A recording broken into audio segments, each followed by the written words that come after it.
जब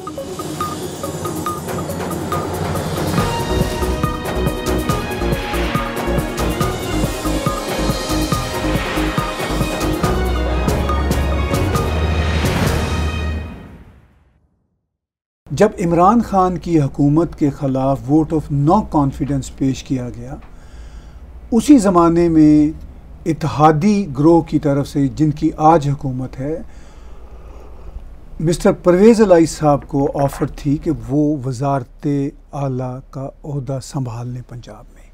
तब उन्होंने ओहदा नहीं संभाला, फिर हमने दींगा मुश्ती देखी और आज हम इस नतीजे पर पहुँचे कि उनको पीटीआई की मदद से वज़ीर आला बना दिया गया। सुप्रीम कोर्ट ने कहा कि जो वोट मुस्तरद हुए थे 10 चौधरी शुजात हुसैन के ख़त पे, वो मुस्तरद नहीं है और परवेज़ इलाही वज़ीर आला है।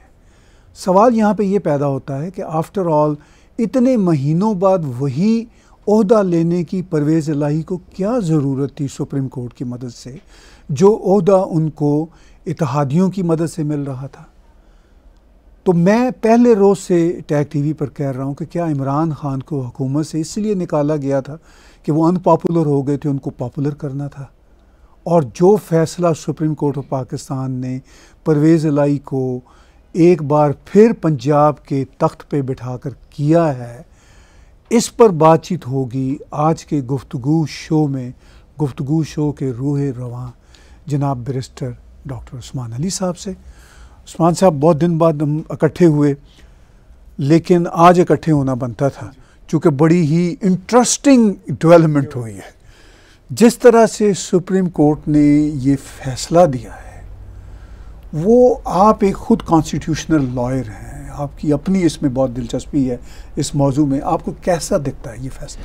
देखिए, ये एक तो इंटरेस्टिंग तो अपनी जगह पे है, लेकिन ये एक्सपेक्टेड था। और उसकी रीज़न ये कि पाकिस्तान का जो पर्चा है ना, वो आउट हो चुका है। वो सारे उसको पता है कि क्या होने वाले और किस तरह होगा। इसमें अब कोई ये परसेप्शन, लोग हम कहते थे कि परसेप्शन है या शायद लोग कोई शक कर रहे हैं, लेकिन अब ये यकीन हो चुका है और होना चाहिए, क्योंकि कि कुछ गैंग्स बने हुए हैं और मैं उनको माफिया गैंग्स कहूँगा, क्योंकि उनके हाथ में, एक के हाथ में बंदूक है, दूसरे के हाथ में जो है वो किताब है और कलम है, हाँ, तराजू है उसके, और वो उसको बुरी तरह मिसयूज कर रहे हैं।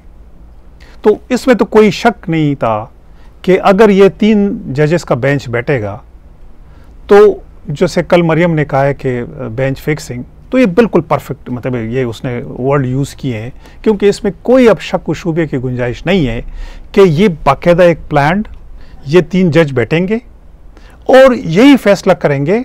वो एक पागल शख्स बैठा हुआ था, तो वो हाथ ऐसे ऐसे घुमा रहा था, तो किसी ने उसकी तरफ देखा कि ये तुम क्या कहते, नहीं मैं ऐसे ऐसे भी कर सकता हूँ। तो इनकी मर्जी है, जब इनको ज़रूरत पड़ेगी किसी अपने लाडले के, आजकल इमरान है, उसके लिए वो ऐसे ऐसे करेंगे, जब उसको ज़रूरत पड़ेगी तो फिर उसके लिए ऐसे ऐसे करेंगे। और यही चीज़ इन्होंने किया है ये आज के डिसीजन में। क्योंकि अगर हम, चूंकि एकेडमिकली हम चीज़ें डिस्कस नहीं करते, हम जस्ट एज ओवरव्यू पेश करते हैं, तो वो ये है कि कुछ अर्सा पहले इन्होंने ही एक डिसीजन दिया था जिस पे उन्होंने 25 लोगों को डिस्क्वालीफाई किया, और वो ये था कि अगर पार्टी हेड जो है वो आपको इंस्ट्रक्शन दे कि किसको वोट करना है, तो आपने उसको वोट करना है, क्योंकि उस वक्त वो इंस्ट्रक्शन इमरान ने दी थी। अब इन्होंने डिस्क्वालीफाई किया है या उसको हमजा शरीफ को उस पर हटाया है कि ये जो तुम्हें 10 वोट जो थे ये मनसूख नहीं होने चाहिए थे, कैंसिल नहीं होने चाहिए थे, क्योंकि ये पार्लिमानी पार्टी के कहने पे इन्होंने वोट चौधरी परवेज़ इलाही को दिया था। अलान के पार्टी के हेड ने, जो कि टिकट इशू करता है, जिसके पास पावर्स है, कॉन्स्टिट्यूशनल पावर्स है, पार्टी की कॉन्स्टिट्यूशन में भी और जनरल एक वो भी, और सारे जीओस जितने भी है उस बात पे मुतफिक हैं कि हाँ उसका फैसला होगा, और जो पार्लियामेंट्री उसकी जो आप डिफिनीशन कर रहे हैं वो इस तरह नहीं है। लेकिन उसने जब ख़त लिखा, सबको डिलीवर किया, बाकायदा बताया कि भाई तुम लोगों ने हमजा शरीफ को वोट करना है, तो आज सुप्रीम कोर्ट ने उसको सेटिसाइड करके और उसको चौधरी परवेज़ इलाही को चीफ मिनिस्टर डिक्लेयर कर दिया है। तो ये हाथ ऐसे ऐसे चंद हफ्ते पहले किया है, आज उन्होंने ऐसे ऐसे कर दिया है। तो उन्होंने अपनी जो अथॉरिटी है, मेरे ख्याल में, मैं देखें, अगर किसी भी मुअज़्ज़ब मुल्क में जहाँ पे वाकई आईन की अमलदारी होती है, मैं कनाडा की एग्जांपल, आप सोच सकते हैं कि कोई जज इस किस्म की वो करेगा। फिर ये दुनिया का एक रूल है कि अगर कोई किसी जज पे मिसट्रस्ट का इजहार करे तो वो जज उस बेंच में नहीं बैठा। और ये कई बार हुआ है कि खुद जज विड्रॉ हो जाते हैं कि नहीं, मैं क्योंकि इसके साथ या मेरी रिश्तेदारी है या इसके अगेंस्ट मैंने फलाना केस सुना है, पाकिस्तान में होता रहा है, तो मैं इस बेंच में नहीं बैठूंगा।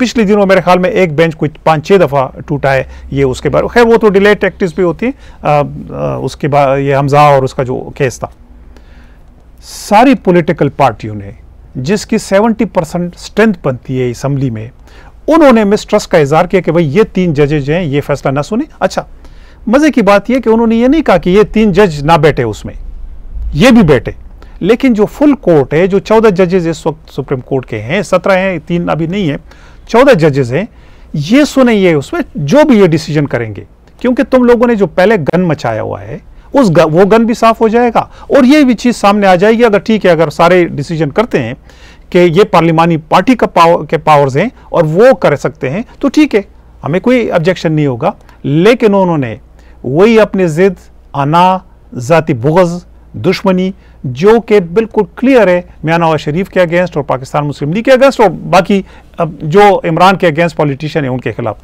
क्योंकि इन 3 जजों की आप हिस्ट्री देखें, ये हर वो बेंच पे हैं जिन्होंने के एंटी इमरान के लोगों को सजाएं सुनाई है, उसको सादिक अमीन डिक्लेयर किया है, बाकियों को जेलों में डाला है, मियां नवाज शरीफ को नाअहल किया है। ये जो मॉनिटरिंग जज था वो हर जगह पे ये बैठा होता है।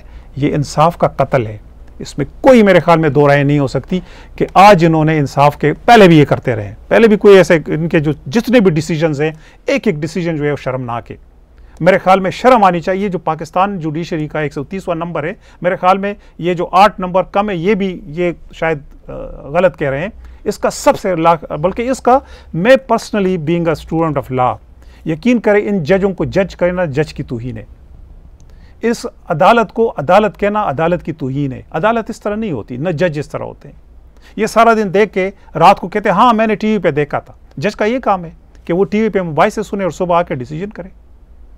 तो बहुत ही अफसोसनाक पाकिस्तान की ऑलरेडी इतनी गंदी हिस्ट्री है जुडिशरी की और फौज की, इन करतूतों की, कि उन्होंने और इजाफा कर दिया है। आपने शुरू में बात की वो डूबते को तिनके का सहारा। हम बहैसियत पाकिस्तानी, हमें ये लगता है कि यार अगर उन लोगों के लिए कोई आसानी हो, और जो ये करतूत करते रहे हैं 75 साल से, 28 जो है वो जज गुजरे हैं, ठीक है, अभी तक ये बंदयाल 28वां जज है, और 16 chief of the army staff गुजरे।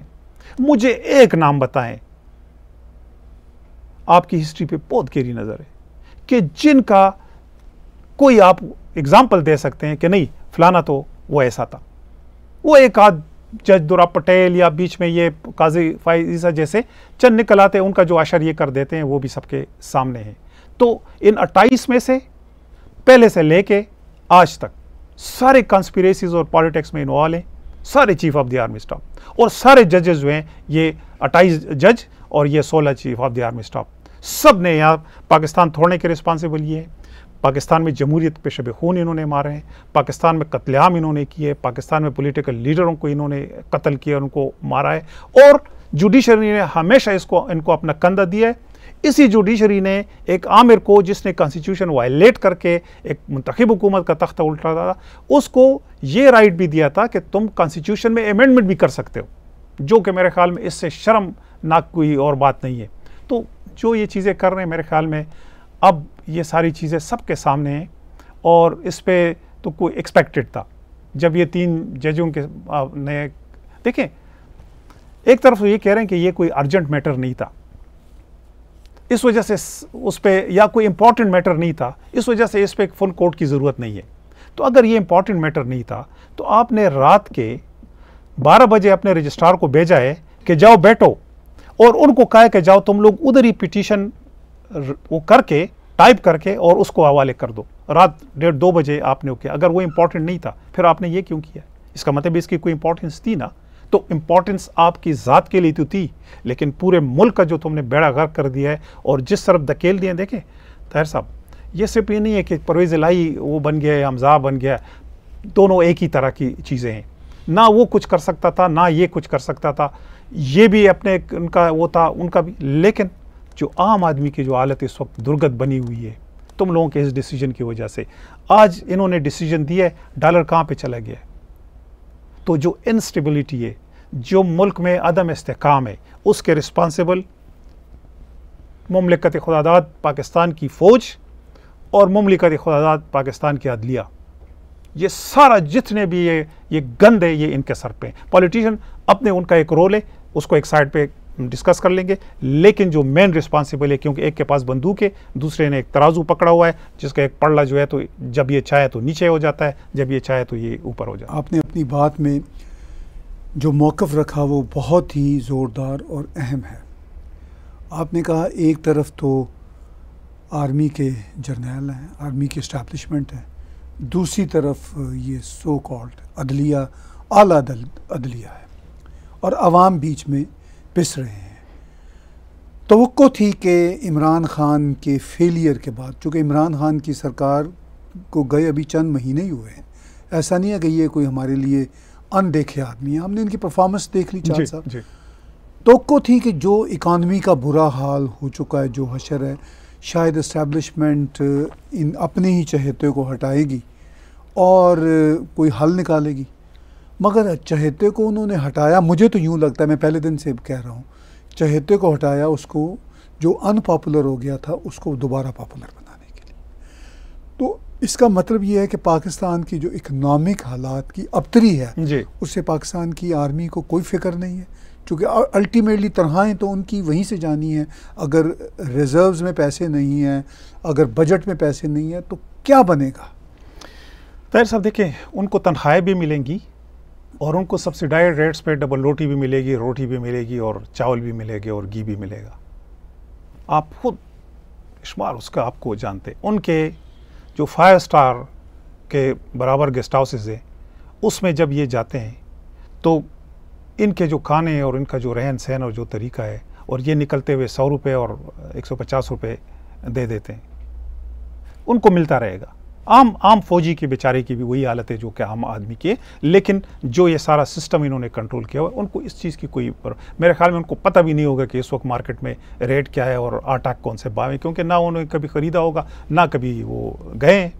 जो ये बातें करते हैं और जो ख़ासकर ये जो रिटायर आके और ये टीवी पे और उस पे, उससे सब पता चलता है इनकी एरोगेंस का और इनकी कि ये कितने वो है। इनको कुछ भी नहीं पता है कि इस मुल्क के साथ इन्होंने क्या किया। बड़े फ़ख्र से वो अपनी वो चीज़ें लटका के वो चौके में आ जाते हैं और वो भाषणें देते रहते हैं डेमोक्रेसी की और अमेरिका मुर्दाबाद की और पाकिस्तान उसे।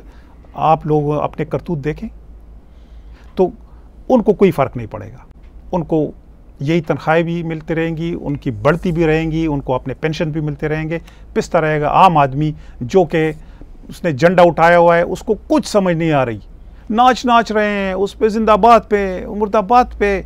इसको ये नहीं पता है कि ये मेरे मुल्क के साथ क्या हो रहा है और आगे ये जो आज जिन हालत में हम पहुँचे हैं ये किसने पहुँचाया है। $33 बिलियन जो वर्ल्ड जो वार और सो कॉल्ड टेरर में मिले थे, अमेरिका ने दिए थे। अमेरिका ने 33 बिलियन। इस वक्त हमारे रिजर्व 10 अरब पे आ गए हैं। जो अभी हम डिस्कस कर रहे थे कि हमारे यहाँ पे मिसिसागा की जो ये रोड बन रहा है ये उसका कोई 7.6 या समथिंग बिलियन की बजट है। तो हमारे पूरे मुल्क के रिज़र्व 30 करोड़ लोगों के रिज़र्व जो हैं वो 10 बिलियन है आपके पास। ये कहाँ किसने पहुँचा है इस हालत में? कितनी करप्शन हुई और किस तरीके से हुई है? पॉलिटिशियन को बिल्कुल नहीं कहते कि पॉलिटिशियन कोई दूध के दुले हुए हैं और उन्होंने नहीं किए, लेकिन उन्होंने जो करप्शन की है मेरे ख्याल में 99% इन्होंने किए, 1% उन्होंने की होगी। जो आप अगर स्टेटिस्टिक निकाले कि क्या मिलता है उनको, क्या मिलता है ये एस्टेब्लिशमेंट के जो मरात हैं, एग्जैक्टली जो उनके अपने बाहर के जो बाहर के निकालने के जो पैसे का तरीका है, एग्जैक्टली जो वो सारे वे more than even politician. Exactly. तो आप जो है उनको कोई फर्क नहीं पड़ेगा। उन्होंने एक उसके लिए देखो एक कॉलोनी है, और वो जब चाहे, जिसको चाहे, जिस तरह चाहे वो कर सकते हैं, ठीक है। उनका प्रोजेक्ट था इमरान 10 ईयर्स वाला जो प्रोजेक्ट था, 4 साल में देखो कब से ये बाकायदा तनख्वाहें ये देते थे और वो प्रोपेगेंडा इमरान का करते थे। उसका एक बुत इन्होंने खड़ा कर दिया आम आदमी के जहन में कि यार कुछ भी है लेकिन ईमानदार है। अच्छा, अब ईमानदारी का पैमाना, हम चूंकि ज़ाती चीज़ों में नहीं जाते और मतलब हमें, लेकिन इस किस्म का अगर कोई आदमी, आम आदमी आपके सोसाइटी में होता है, ये कब के संसार कर चुके होते हैं, सरेआम उसको चौक में जो है तो ये पत्थर मार मार के उनकी जिंदगी वाज़े तौर पर प्ले बॉय की जिंदगी, ठीक है ना उसकी। लेकिन एक ऐसे शख्स को सादिक अमीन भी ठहरा, वो ईमानदार भी ठहरा, क्योंकि फौज ये चाहती थी। फौज का ये वो था कि इन्होंने जो करप्शन किए, इमरान उस पर पर्दा डाले। अमेरिका भी गया, पॉलिटिशियन ने मुल्क लूटाया, मलेशिया भी गया, पॉलिटिशियन जहाँ पे भी जाता था उसके मुंह में एक ही बात होती थी, ताकि दुनिया को वो बावर कराए कि तुम लोगों ने जितने भी पैसे दिए हैं वो तो इन्होंने नहीं खाए, वो तो पॉलिटिशियन ने खाए, वो तो जरदारी और नवाज शरीफ ने खाए हैं। उसको एक ही झंडे पर लाया गया था। और जब वो फ्लॉप होने लगा, अब देखें वो जो आपने उस वक्त बात की ना, हम चूंकि एक आम आदमी की सोच रखते हैं और हमें अच्छा लगता है कि हम जब देखें कि यार उस मुल्क के साथ कोई अच्छी चीज़ हो रही है, हमने देखा कि हो सकता है, ये पॉसिबिलिटी एक है कि 75 साल जो इनके करतूत थे, अदलिया के भी और हमारे मिलिट्री की भी, हो सकता है उन्होंने कोई चीज़ सीखी हो कि यार बस छोड़ दें इसको, इस मुल्क में डेमोक्रेसी को फ्लरिश होने दे, आहिस्ता आहिस्ता ये गलतियाँ भी करेंगे, वो सारी चीज़ें होंगी, एक सिस्टम है चलता रहेगा 4 साल 5 साल, अगले इलेक्शन में, फिर अगले इलेक्शन में वो ठीक हो जाएगा। लेकिन अब हमें पता चला कि जब उनका वो 10 ईयर्स प्रोजेक्ट जो है तो फ्लॉप होने वाला था, तो उन्होंने, अच्छा आपने तो सारा गन कर दिए, अब कहते हैं मैं न्यूट्रल हो गया हूँ। अच्छा, हमें खुशी थी, हमने सपोर्ट किया, ये यहाँ बैठ के हमने सपोर्ट किया उस उम्मीद पे कि यार वाकई हो सकता है उन्होंने ये डिसाइड किया हो, लेकिन पीछे से तो कहानियाँ कुछ और हैं। जो आपका क्या ख्याल है? मुझे एक वाक़िफ़ हाल बता रहा था कि जिस दिन ये जो रात के ये कहते हैं वो खुली है, तो सुप्रीम कोर्ट तो अपने उस पर खुली थी जो उसकी होती। हाई कोर्ट क्यों खुला था? हाई कोर्ट के जज को फ़ोन जो है किसने किए थे और वो दौड़ दौड़ के आए, और हाई कोर्ट क्यों खोला गया था, इस्लामाबाद हाई कोर्ट?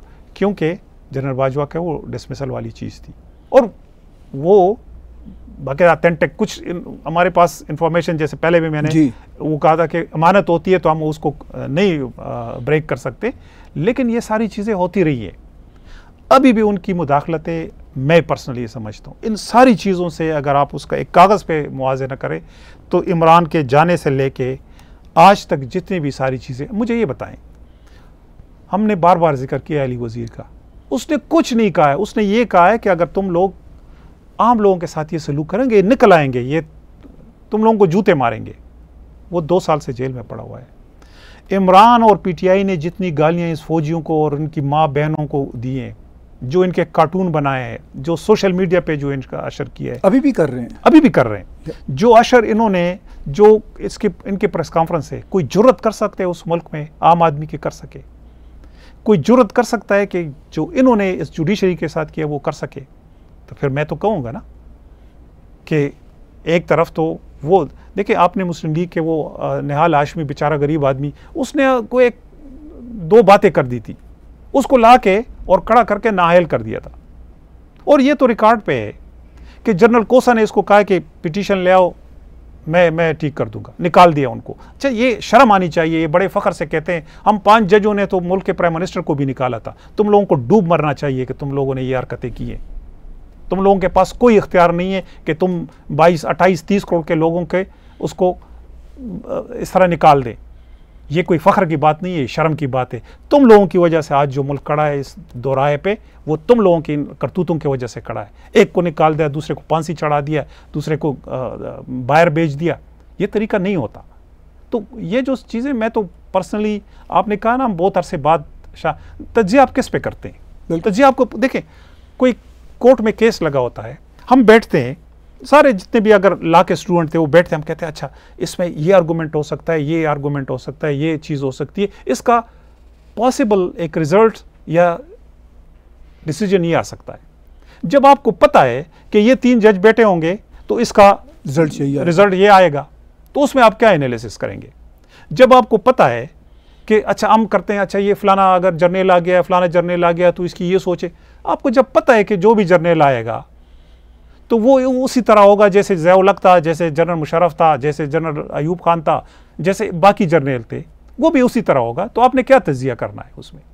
आप टीवी चैनल लगाते, आपको पता होता है कि इसमें इस एंकर को सुनूंगा तो इसकी क्या हुई है, आप इसको इस चैनल को सुनूंगा क्या है। आप इतने आपका वो एक्सपोज हो चुका है, आपका मीडिया, आपकी फौज, आपकी जुडिशरी, कि हर किसी को पता है कि ये आदमी होगा तो उसका क्या डिसीजन होगा, ये जर्नल आएगा तो उसका क्या करतूत होंगे, और ये जर्नलिस्ट बैठा होगा तो ये क्या कहेगा।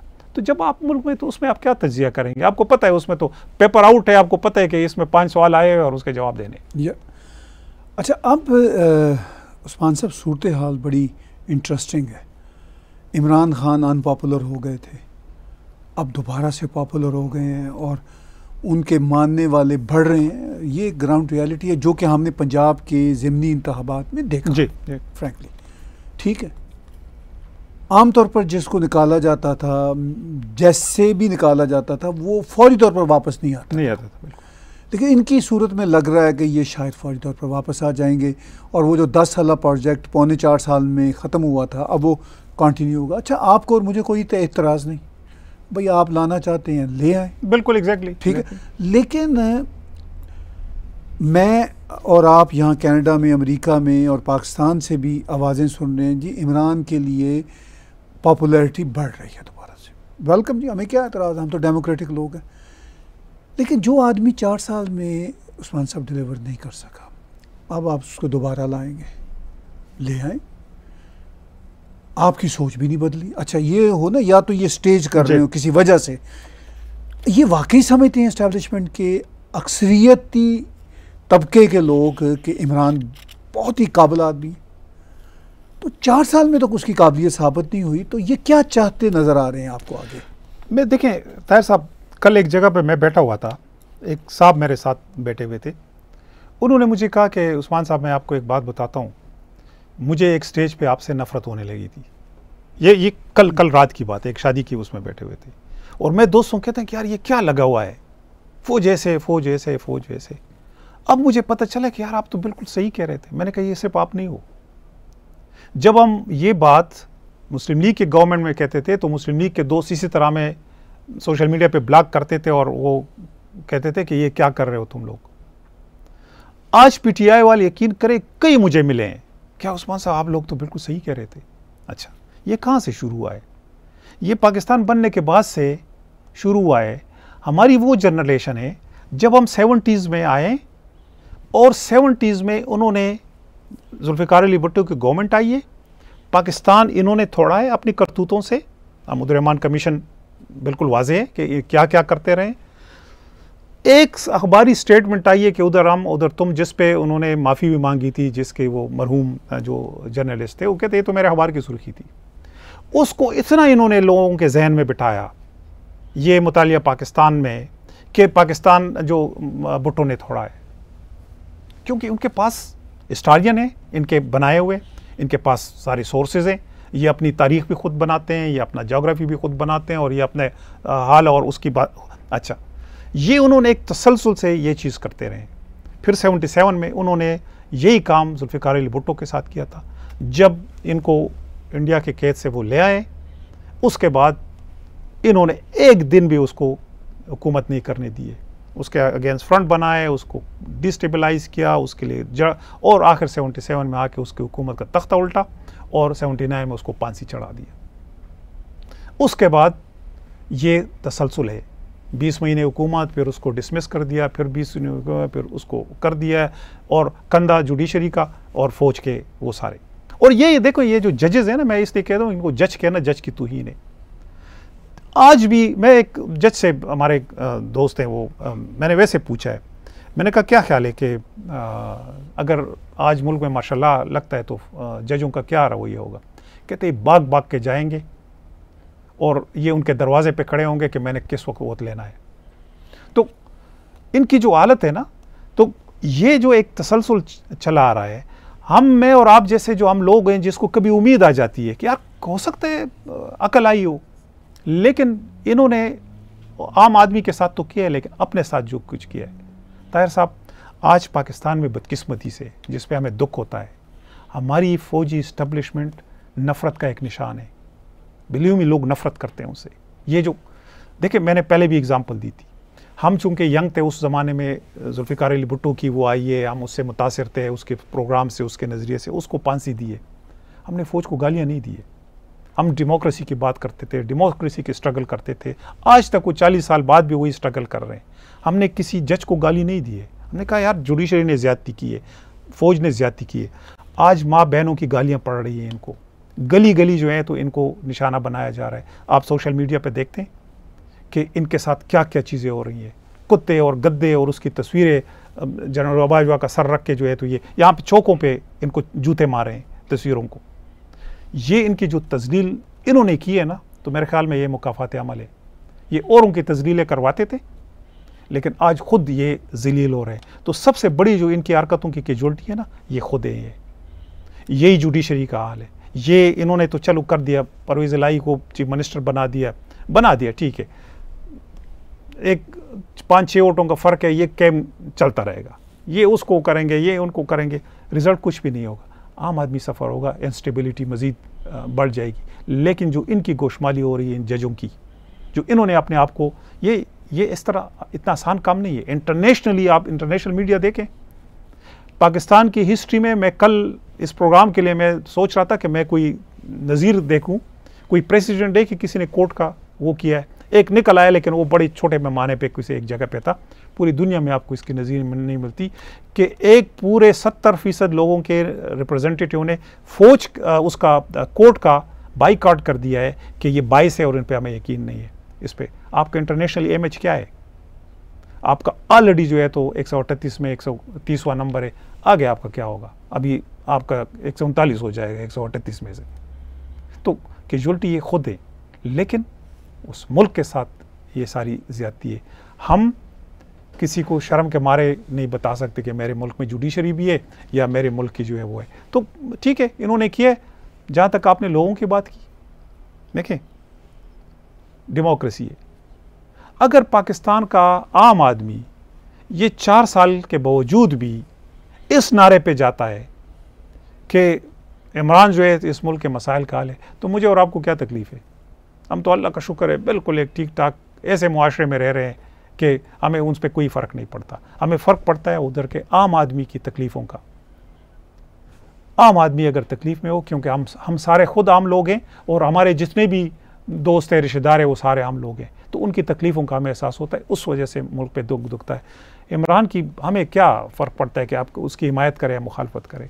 हमने अगर उसकी मुखालफत की थी तो अपने पॉलिटिकल एक्सपीरियंस के बेस पे कि he is good for nothing, एक डकोसला है, एक झूठों का एक मजमुआ है और ना कुछ डिलीवर कर सका है, ना आइंदा करेगा। ये मैं आज भी उस पर कन्विंस हूँ, क्योंकि जो भी मेरी पॉलिटिकल वो है, मैं बाकी पॉलिटिशियन के बारे में मैं कोई ऐसी अच्छी राय नहीं है। वो भी अगर यह करतूत ना करते, अपने कंधे ना देते, तो आज ये दिन ना देखने पड़ते।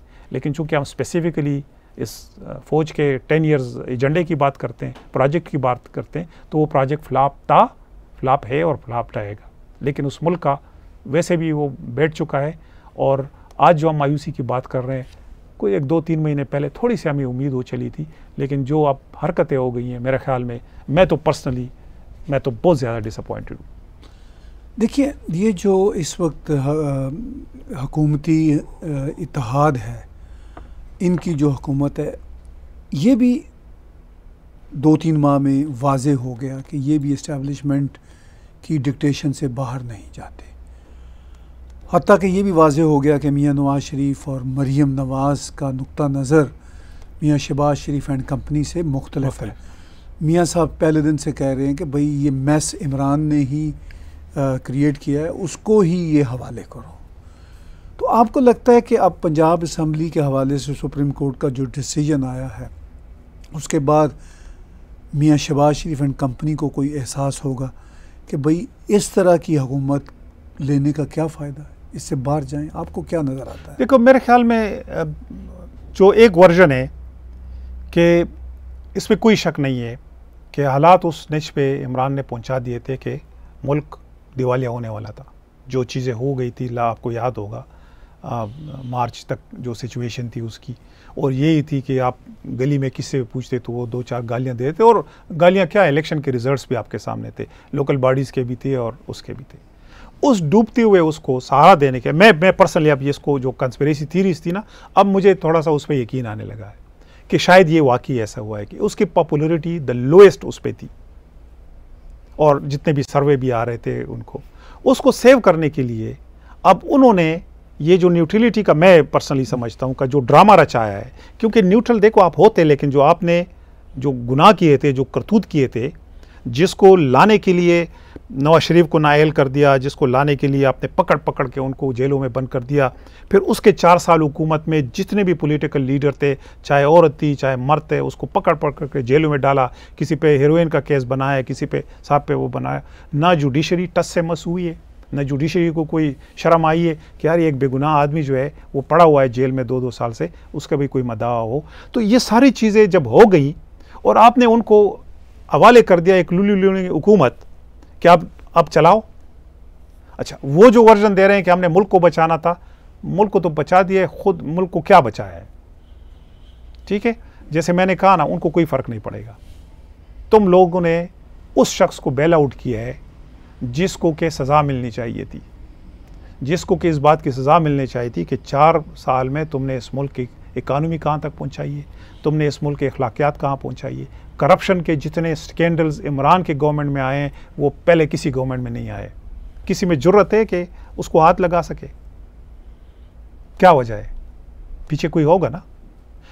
क्या वजह है कि वो प्रेस कॉन्फ्रेंसों में पाकिस्तान फ़ौज के chief of the army staff को गाली दे रहे हैं, पूरे इंस्टीट्यूशन को गाली दे रहे हैं, उसको कोई हाथ लगाना नहीं है? कोई बैग पे होगा ना, कोई इतना बोल्ड हो सकता है?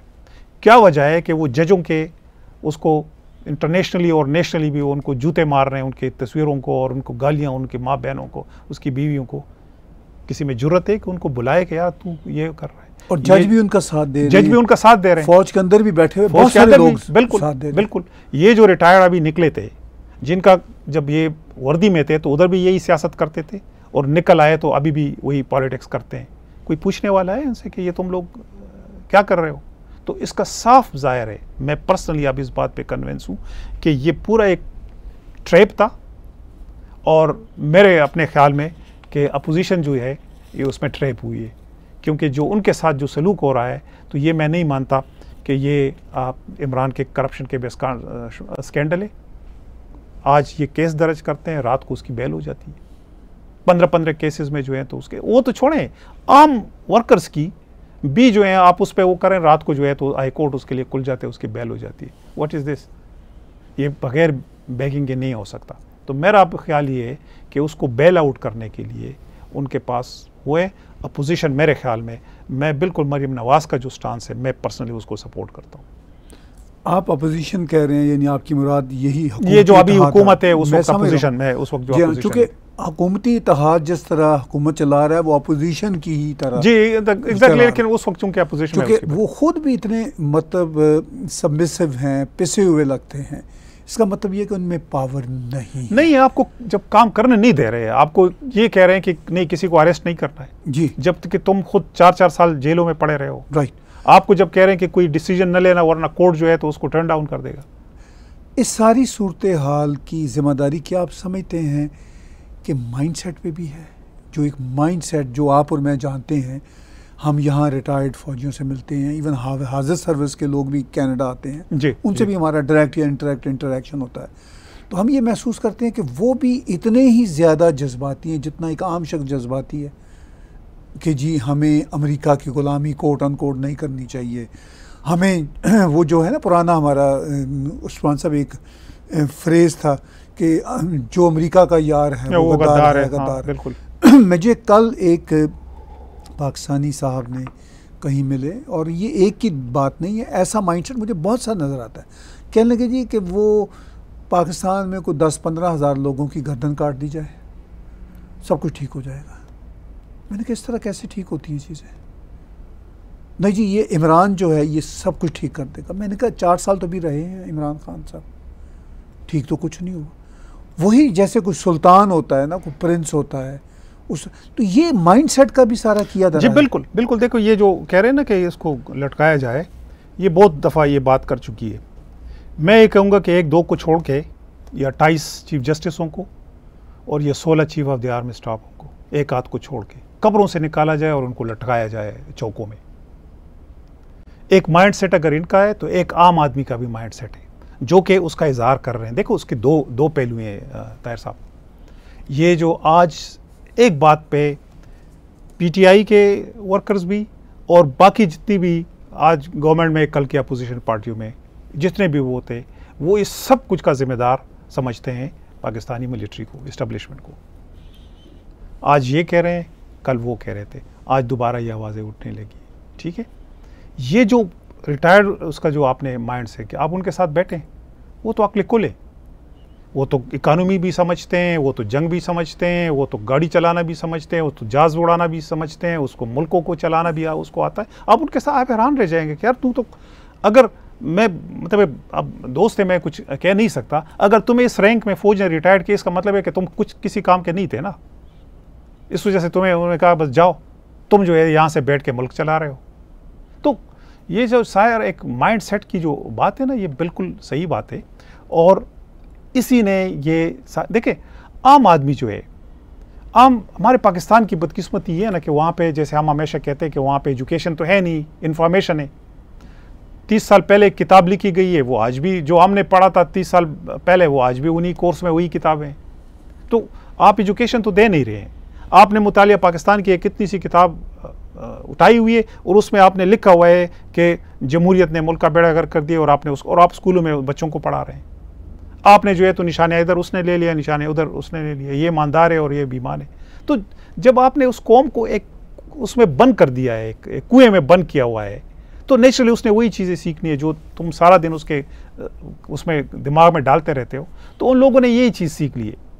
तुम लोगों ने उसके दिमाग में बर बर के कि ये ईमानदार है, बाकी जो है तो बेईमान है, और ये इस मुल्क को बचाएगा, और हमने ये फलाना जगह दिफा कर दी, फलाना जगह दिफा कर दी, जो दिफा कर दी वो सबके सामने। अभी जब इमरान की हुकूमत जा रही थी, तो जिस तरह प्रोसीडिंग हुई, आप जैसे साथियों को थोड़ी सी उम्मीद हुई कि शायद वाकई ही इस्टेब्लिशमेंट न्यूट्रल हो जाएगी और अदलिया भी कोई किरदार अदा करेगी, मगर चंद हफ्तों में हमने देख लिया कि ऐसा नहीं था। वो कोट अनकोट जिसको कहते हैं टोपी ड्रामा था या नूरा कुश्ती थी। अब आपको कोई उम्मीद नज़र आती है आखिर में? ये हमारे व्यूअर्स को बताइए। देखिए ताहिर साहब, जैसे पहले मैंने अर्ज़ किया ना कि हम चूँकि आम लोग हैं और हमें वो आम आदमी की वो जो दुख दर्द होता है, तो हम उस पे के बेस पे हमें ये उम्मीद चली थी। और हमने देखे, मैं वैसे वो अपनी ज़ात की बात आती है, मैं ख़ुद 3.5 साल मिलिट्री कोर्ट्स की सज़ाएँ भुगत चुका हूँ जेल में, उस एज में जो कि बच्चे खेलते हैं, और 17.5 साल की उम्र में मुझे इन्होंने माशाल्लाह अदालत में पेश करके 1 साल कैद की सज़ा सुनाई। 3.5 साल मैंने ज़ियाउल हक के उसमें गुजारे हैं। लेकिन मैं ये समझता था कि हम एक स्ट्रगल कर रहे हैं एक डेमोक्रेसी के लिए, इस मुल्क में एक निज़ाम के लिए। ठीक है, उसमें ये चीज़ें आती हैं, ये कोई बड़ी बात नहीं है। लोगों को फांसियाँ लगी हैं, लोगों को कोड़े लगे हैं, लोगों को मारे पड़ी हैं, तो हमने भी थोड़ी सी एक अपनी स्ट्रगल में की है। तो उस फौज की हमने भी हिमायत की, और यहीं पर बैठ के की कि नहीं यार, इनकी इंसल्ट नहीं होनी चाहिए, यह इंस्टीट्यूशन है, ये इस मुल्क का इंस्टीट्यूशन है, इनकी ये चीज़ नहीं होनी चाहिए, ये गलत बात है। लेकिन जब वो एक आदमी को एक बात पे पकड़ के 2 साल डाल देते हैं, दूसरे आपकी माँ बहन एक कर रहे हैं और उसको जो है तो आप जो है वाह वाह कर रहे हैं, तो मुझे क्या उम्मीद होगी? तो मैं पर्सनली जो 3 माह में जितने वाक़यात हुए हैं, तो being a student of politics and being a student of law, मैं ये समझता हूँ कि पर्सनली मैं इस नतीजे पे आया हूँ कि जो आप कहते थे या जो आप कहते हैं, एक टोपी से ड्रामा मुझे लगता था, इसको बेल आउट करने के लिए उन्होंने एक वो किया है। जो उस वक्त की अपोजिशन थी, मैं समझता हूँ कि वो ट्रैप हुई है। ये जो उनका एक दलील है कि यार मुल्क को बचाना था, चले हम एक उसको बेनिफिट ऑफ डाउट्स दे देते हैं, हो सकता है इनको बताया गया हो, एक ब्लीक पिक्चर थी, वो हालात इस निश पे पहुँचे थे कि वो कोलैप्स होने वाला था, तो चलो ठीक है कर लिया, लेकिन आपको सपोर्ट चाहिए थी ना। फिर उस इंस्टीट्यूशन से आपको सपोर्ट मिलती, फिर आपको काम करने दिया जाता, जो कि एक दिन में नहीं, न फेडरल गवर्नमेंट को करने दिया है, न प्रोविंशियल गवर्नमेंट्स को करने दिए और अब तो बिल्कुल नहीं करने देंगे। तो बहुत आखिर में चलते चलते ये बताइए कि ये हुकूमती इत्तेहाद भी मुल्क को इकनॉमिक क्राइसिस से रातों रात तो नहीं निकाल सकता था, ना निकाल सका, और फिर वही का वही मंजरनामा पाकिस्तान की अदलिया और इस्टेब्लिश ने क्रिएट कर दिया है। कॉन्फ्लिक्ट ऑफ पॉलिटिक्स अपनी इंतहाओं को छू रहा है। तो पाकिस्तान को अब अमेरिका से भी कोई वॉर ऑन टेरर की तरह मदद नहीं मिलेगी, वो सारे ज़माने लद गए। तो आपको फिर फ्यूचर क्या नज़र आ रहा है? मुझे तो बड़ा टू बी ऑनेस्ट जो ये वाक़यात गुज़श्ता चंद दिनों में मुझे तो बड़ा तारीख नज़र आ रहा है, क्योंकि आपको उम्मीद, जैसे मैंने कहा ना कि हमें डूबते रहते तो हमें एक सहारा मिल गया था कि यार हो सकता है, लेकिन अब हमें यकीन है कि नहीं, वो हमारी गलतफहमी थी, कुछ भी नहीं हुआ है। ना अदलिया का वो बदला है, वो उनका अपना एजेंडा है, वो यही 3 जज बैठेंगे या 4 बैठ जाएंगे, जो मर्जी है वो डिसीजन करेंगे। जिसको मैं तो कहता हूँ इन सबको चाहिए कि फांसी के पेंदे लेके और ये चीफ जस्टिस के हवाले करे कि यार ये ले लो, हम सबको फांसी भी लटका दो, ताकि ये किस्सा एक बार ख़त्म हो। नवाज शरीफ को भी लटका दो, मरियम नवाज को भी लटका दो, बाकी जितने भी ताकि किस और करते रहो जो ये उसका। तो मैं पर्सनली ये समझता हूँ कि मुझे तो पर्सनली मैं पहली बार ज़िंदगी में मैं समझता हूँ कि मैं इतना ज़्यादा डिसअपॉइंट हुआ हूँ अपने इदारों के रोल से। अपने लोग देखें, उनके जहनों में जो चीज़ें, हम चूँकि डेमोक्रेसी की बात करते हैं, ठीक है, अगर वो ये समझते हैं कि ठीक है तो ये उनकी वो राइट है, लेकिन उनको गलत तरीके से समझाया गया है। जैसे हमेशा पाकिस्तान की हिस्ट्री को डिस्टार्टेड हिस्ट्री वो पेश करते हैं, एक अपनी तरफ से बनाई हुई, इसी तरह अपने से बनाए हुए वो ड्रामे करते हैं। तो ये भी एक हो गया। अब आगे क्या होगा ये तो अल्लाह जानता है, लेकिन मुझे तो कम अज़ कम जो आने वाले दिन है वो मज़ीद इंतशार होगा, मज़ीद उसमें वो खराबियाँ बढ़ेंगी पॉलिटिकल फ्रंट पे। अब आगे ये क्या करते हैं, ख़ुद डायरेक्टली आते हैं, कुछ और कोई ड्रामा करते हैं, लेकिन मेरे ख्याल में और उसके बाद भी यही होगा। देखें ताहिर साहब, एक और चीज़ है, लेट्स से कि इलेक्शन हो जाते हैं, ठीक है, आपका क्या ख्याल है, ये अगर इमरान हार जाता है ये मान लेगा? कभी भी नहीं मानेगा। अगर मुस्लिम लीग और वो पंजाब में और उसमें हार जाती है वो मानेंगे? कभी भी नहीं मानेंगे। दोनों सूरतों में ये मुल्क उसी गर्दाब में पंसा रहेगा। ये अगले 5 साल भी इसी तरह गुजरेंगे। तुम इस तरह नहीं कर सकते, 2/3 मेजॉरिटी और ये सारे ये चीज़ें इतनी आसानी से पॉसिबल नहीं है। लेकिन फिर एक टूटा फूटा वो ला के और उसको चलो तुमने एक गवर्नमेंट दिला भी दी, वो आराम से बैठ जाएगा, सवाल ही पैदा नहीं होता। तो जब तक ये आपस में बैठेंगे नहीं, देखें इसका एक जो वायद एक नज़र आता है, लेकिन इमरान की वो कैपेसिटी नहीं है कि जैसे ये बाकी जो पुरानी अपोजिशन पार्टी थी वो एक आपस में बैठी है, फौज भी उसके साथ बैठ जाए, उसमें कोई बुराई नहीं है, अदलिया भी बैठ जाए, जो सिविल सोसाइटी के वो हैं, बार कौंसल्स हैं, वो बैठ के इसका सर कि आगे क्या करना है। अगर हम इसी गर्दाब में फंसे रहें तो इस इलेक्शन में चले जाएंगे, फिर वही गोल गोल चक्कर लगाते रहेंगे, फिर यही बातें हम करते रहेंगे। कभी फौज इंटरफेयर करेगी, कभी अदलिया इंटरफेयर करेगी, तो इट्स नॉट अ सोल्यूशन। जी बिल्कुल, आपने ये कहा कि असल मसला इस वक्त ये है कि आगे का कोई रास्ता सुझाई नहीं दे रहा, और ऐसा इम्कान भी उस्मान साहब नज़र नहीं आ रहा कि इमरान इनके साथ बैठ सकें, और हत्ता के अदलिया और इस्टेब्लिशमेंट के इदारे भी बैठ सकें, चूँकि अगर वो सब एक साथ बैठ गए तो फिर ये खेल तमाशे ख़त्म हो जाएंगे। और खेल तमाशों को जारी रखना है ताकि आवाम डिस्ट्रैक्ट रहें अपने फाइनेंशियल इशू से, अपने ह्यूमन राइट से, और आवाम को यही बताया जाए कि ये तो सियासतदान आपस में लड़ रहे हैं, मर रहे हैं, आपका फाइनेंशियल क्राइसिस होगा और इन्हीं लोगों की वजह से, और इन्हीं लोगों की वजह से होगा, हमारी वजह से कुछ नहीं होगा। हालांकि हकीकत ये है कि पाकिस्तान जिस नहज पर आज पहुंचा है उस नहज के ज़िम्मेदार पाकिस्तान के यही इदारे हैं। बिल्कुल, बदकिस्मती। बिल्कुल। बहुत बहुत शुक्रिया उस्मान साहब, हमने कनाडा से बैठ के जो पाकिस्तान की सूरत हाल है उस पर बातचीत की, और आज के ज़माने में इंटरनेट की वजह से हालात और ख़बरें वैसी ही हम तक पहुँचती हैं जैसे पाकिस्तान में बैठे हुए पाकिस्तानियों तक पहुँच रही हैं। व्यूअर्स, आज का गुफ्तगू का शो बैरिस्टर उस्मान अली साहब के साथ देखने और सुनने का बहुत शुक्रिया। टेक टीवी के यूट्यूब चैनल को सब्सक्राइब कीजिए, और इसी चैनल पे डोनेट के बटन को क्लिक करके आप हमें कंट्रीब्यूट कर सकते हैं, तो भी कंट्रीब्यूट कीजिए। बहुत बहुत शुक्रिया।